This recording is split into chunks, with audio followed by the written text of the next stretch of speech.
پاکستان کے مختلف علاقوں میں جو تحریک طالبان پاکستان ہے جس پر کہ پابندی لگائی جا چکی ہے، اس کے بہت سے گروپ ہیں. ان گروپس کی میں تفصیل میں نہیں جاتا، لیکن اس وقت جو ایک بڑی مزاحمت ہے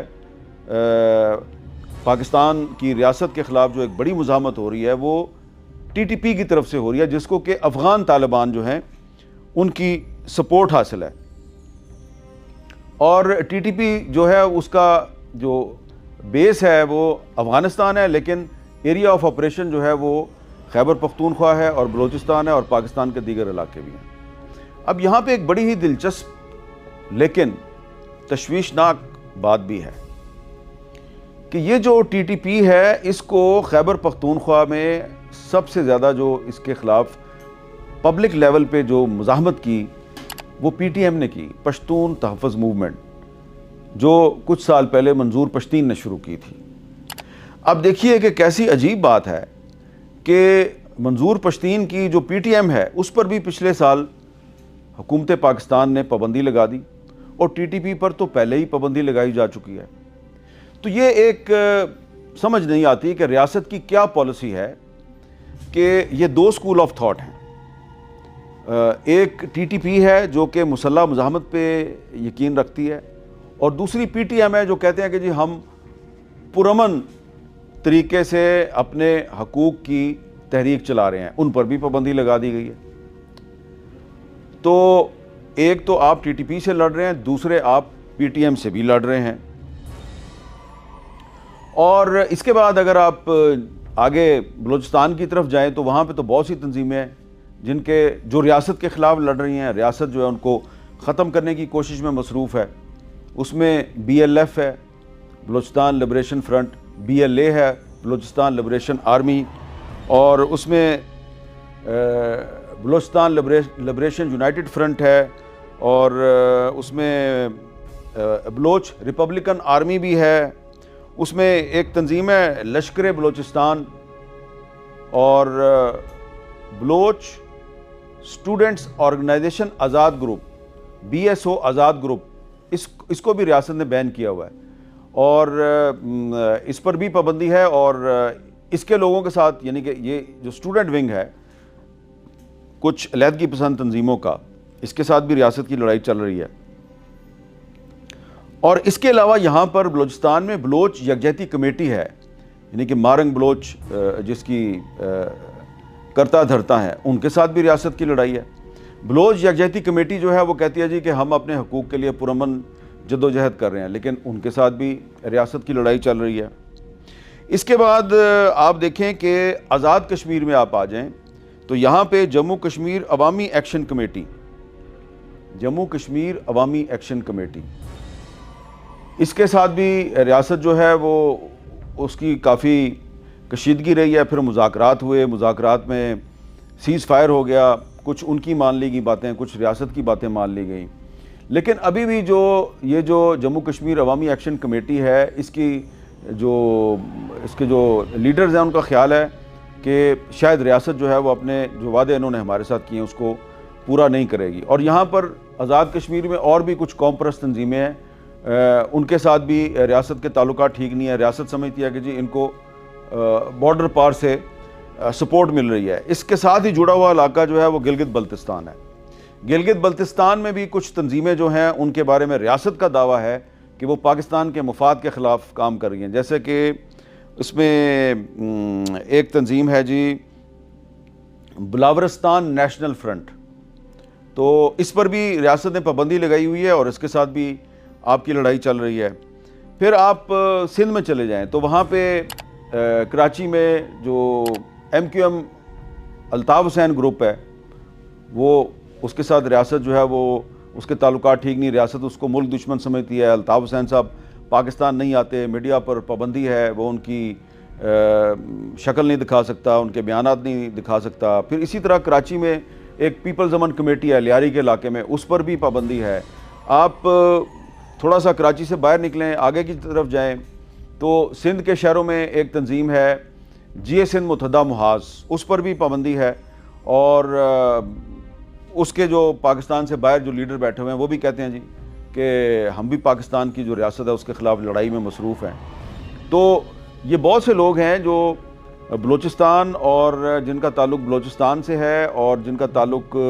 سندھ سے ہے وہ پاکستان سے باہر بیٹھے ہوئے ہیں اور پاکستان سے باہر بیٹھ کے وہ پاکستان کے خلاف مزاحمت کر رہے ہیں۔ اور اس کے بعد پھر آپ دیکھیں کہ اس میں پی ٹی آئی ہے، پاکستان تحریک انصاف۔ پاکستان تحریک انصاف جو ہے اس کے پاس صوبہ خیبر پختونخوا کی حکومت ہے، اس کے جو چیف منسٹر ہیں سہیل آفریدی صاحب، وہ کھلم کھلا یہ کہہ رہے ہیں جی کہ میں اپنے صوبے میں کسی ملٹری آپریشن کی حمایت نہیں کروں گا اور میں جو افغانستان کی حکومت ہے اس کے ساتھ مذاکرات کا حامی ہوں۔ تو وہ بھی جو ہے وہ ایک پیج پر نہیں ہیں۔ تو یہ بہت سی تنظیمیں ہیں اور ان کی تعداد جو ہے وہ 1 درجن سے بھی زیادہ ہے۔ اور اس کے بعد پھر بھارت ہے جو ان میں سے بہت سی تنظیموں کو سپورٹ کر رہا ہے، اور اس کے ساتھ ہی اسرائیل بھی آتا ہے۔ اسرائیل جو ہے اس کی جو خفیہ ایجنسی ہے موساد، اس نے یہ چکر چلایا ہوا ہے کہ وہ پاکستان میں کچھ ٹریول ایجنسیاں جو ہیں ان کے ذریعے لوگوں کو بیرون ملک ملازمت کا جھانسا دے کے وہ لے جاتے ہیں۔ ان کو یہ نہیں بتاتے کہ آپ اسرائیل کے لیے کام کریں گے، ان کو کہتے ہیں جی کہ ہم آپ کو بیرون ملک میں نوکری دیں گے، اور پھر ان کو وہاں پہ وہ پاکستان سے باہر لے جا کے گلف کنٹریز میں وہاں پہ جا کے ان کی برین واشنگ کرتے ہیں اور پھر وہ ان کو پاکستان کے خلاف استعمال کرتے ہیں۔ ان میں سے کچھ ایسے بھی ہیں جن کو اسرائیل لے جایا گیا، پھر وہ وہاں سے واپس آئے اور ان کا پتہ چل گیا ہماری ایجنسیز کو کہ یہ اسرائیل سے ہو کے آئے ہیں۔ تو اب اس میں افغانستان بھی شامل ہو گیا ہے، بھارت، اسرائیل اور افغانستان۔ اور جو افغانستان کی جو حکومت ہے اس نے سعودی عربیہ اور قطر کے ذریعے جو حالیہ کشیدگی تھی، حالیہ جھڑپیں تھیں، اس میں ریکویسٹ کی کہ جی 48 آورز کا سیز فائر کر لیا جائے۔ لیکن لگتا یہ ہے کہ اگر جو افغان طالبان ہیں انہوں نے اگر ٹی ٹی پی اور اس سے جو منسلکہ بہت سی چھوٹی چھوٹی تنظیمیں ہیں، اگر ان کی سرپرستی نہ چھوڑی تو پاکستان اور افغانستان کے تعلقات اس وقت تک ٹھیک نہیں ہوں گے جب تک پاکستانی ریاست جو ہے وہ اپنے آبجیکٹیوز افغانستان میں حاصل نہیں کر سکتی یا حاصل نہیں کر لیتی۔ اب پاکستانی ریاست کا آبجیکٹیو کیا ہے؟ پاکستانی ریاست کا آبجیکٹیو یہ نظر آ رہا ہے کہ وہ لڑائی جو کہ ٹی ٹی پی کے ذریعے پاکستان کے اندر لڑی جا رہی ہے، پاکستان کے اندر دہشت گردی کروائی جا رہی ہے، ہم اس لڑائی کو واپس افغانستان میں لے جائیں گے اور وہاں پر جو ٹی ٹی پی کے تربیتی مراکز ہیں یا ان کے جو سیف ہیونز ہیں یا ان کے جو کیمپس ہیں، ہم ان کو ٹارگٹ کریں گے۔ اور وہ لڑائی جو پاکستان کے دشمن جو ہیں وہ انہوں نے پاکستان کی سرزمین پر ہمارے خلاف شروع کر رکھی ہے، ہم اس لڑائی کو واپس افغانستان میں لے کے جائیں گے۔ تو اور دوسرا مقصد یہ ہے کہ جو ٹی ٹی پی کی لیڈرشپ ہے اس کو ختم کیا جائے۔ تو اب آپ یہ دیکھیں کہ ایک طرف تو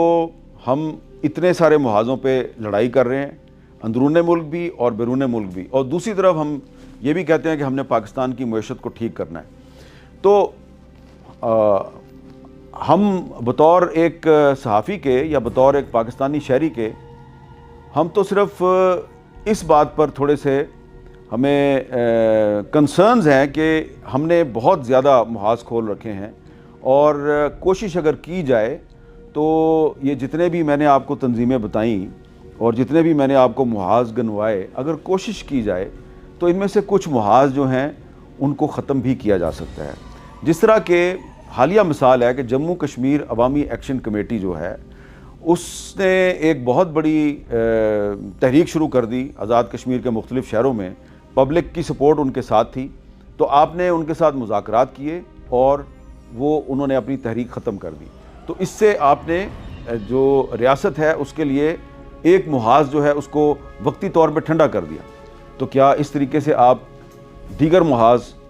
3 یا 4 محاذ جو ہیں وہ آپ ختم نہیں کر سکتے؟ اگر آپ اب ٹی ایل پی پر پابندی لگانے جا رہے ہیں تو کیا یہ مناسب نہیں ہوگا کہ آپ کم از کم پی ٹی ایم کے ساتھ مذاکرات کر لیں؟ اور پی ٹی ایم کے ساتھ مذاکرات اس لیے کریں کہ پی ٹی ایم تو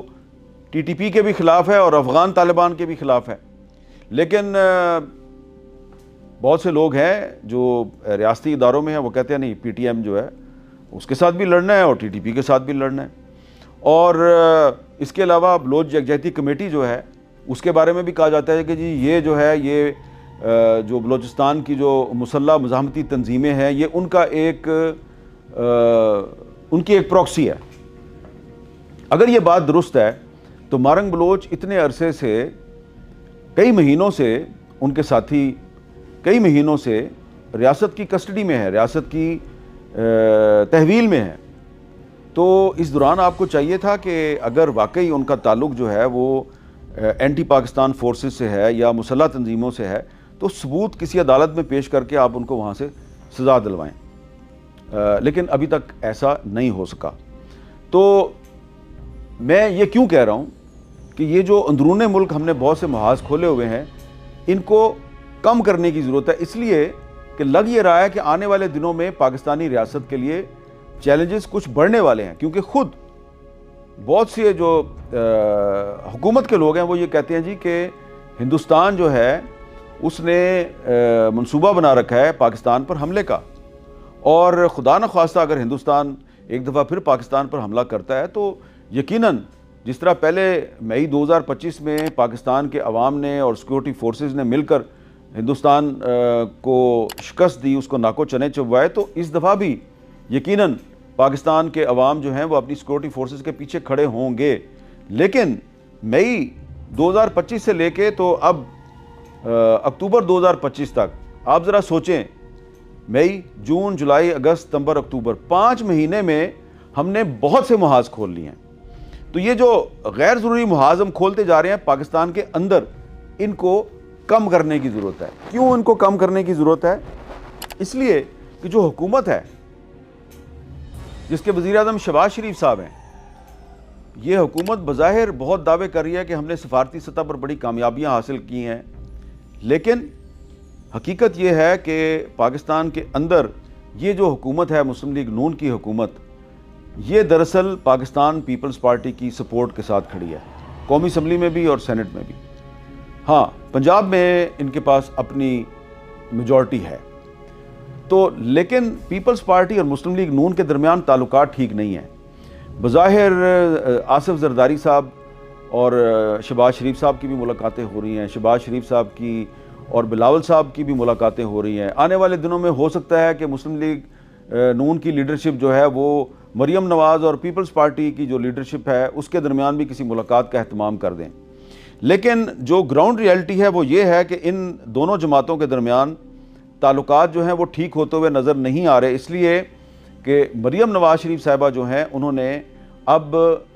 پیپلز پارٹی پر اینٹی پنجاب پالیٹکس کرنے کا الزام لگا دیا ہے، انہوں نے پنجاب کارڈ کھیل دیا ہے۔ تو یہ انہوں نے ایک ایسا کارڈ کھیلا ہے جس کے بعد جو کشیدگی ہے ان دونوں جماعتوں میں، اس کا فوری طور پہ کم ہونا ہمیں مشکل نظر آتا ہے۔ تو وفاق میں پیپلز پارٹی جو ہے اس کے ساتھ آپ کی غلط فہمیاں ہیں، اور خیبر پختونخوا میں جو سہیل آفریدی صاحب چیف منسٹر بنے ہیں ان کے ساتھ بھی وفاقی حکومت کے تعلقات ٹھیک نہیں ہیں، بلکہ یہ کہنا زیادہ مناسب ہوگا کہ انہوں نے چیف منسٹر بننے کے بعد وفاق کے ساتھ تعلقات بہتر کرنے کے لیے کوئی کوشش نہیں کی۔ وہ پبلکلی کہہ رہے ہیں جناب کہ میں تو عمران خان کا فالوور ہوں، اور یہ بھی ایک حقیقت ہے کہ ان کا راستہ روکنے کی کوشش کی گئی،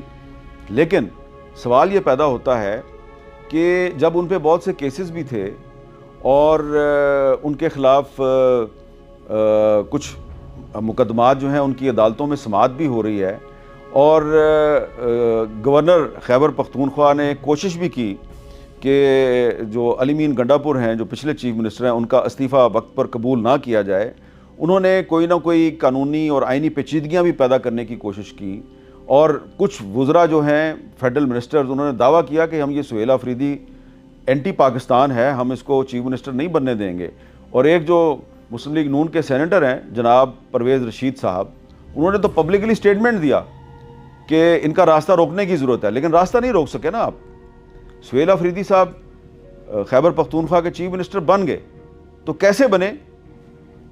سمپل ہے، وجہ بڑی سمپل ہے۔ ایک طرف وہ ان دنوں میں انہوں نے عمران خان صاحب نے ان کو کے پی کے کا چیف منسٹر نامینیٹ کیا جب آپ کی جو ریاست ہے وہ دو جگہ پہ پھنسی ہوئی تھی، ایک تو افغان طالبان کے ساتھ لڑائی شروع ہو گئی، اور دوسرے پنجاب میں ٹی ایل پی جو ہے وہ سڑکوں پہ آ گئی تو آپ اس کے ساتھ پھنس گئے، اور تیسری طرف جو پیپلز پارٹی ہے اس کے ساتھ بھی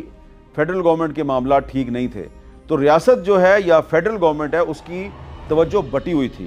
اور جب آپ کی توجہ بٹی ہوئی ہو تو پھر آپ سہیل آفریدی صاحب کا راستہ نہیں روک سکے۔ آپ نے کوشش کی مسلم لیگ نون، پیپلز پارٹی اور جے یو آئی کو اکٹھا کر کے ان کا راستہ روکیں، لیکن آپ نہیں روک سکے، اور اس میں جے یو آئی ایف جو کہ کافی ایکٹیو نظر آ رہی تھی، اور انہوں نے پشاور ہائی کورٹ میں ایک درخواست بھی دائر کر دی تھی، ان کی درخواست بھی خارج ہو گئی۔ تو یہ جو سہیل آفریدی صاحب بڑی آسانی کے ساتھ چیف منسٹر بن گئے،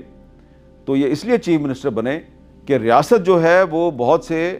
اندرون ملک جو محاذ کھولے ہوئے ہیں، ایک تو وہاں پھنسی ہوئی تھی، اور دوسری طرف پیپلز پارٹی اور مسلم لیگ نون کے جو تعلقات ہیں وہ بھی ٹھیک نہیں تھے، اور جب مسلم لیگ نون اور پیپلز پارٹی ایک پیج پر نہیں تھے تو آپ نے دیکھا کہ خیبر پختونخوا اسمبلی میں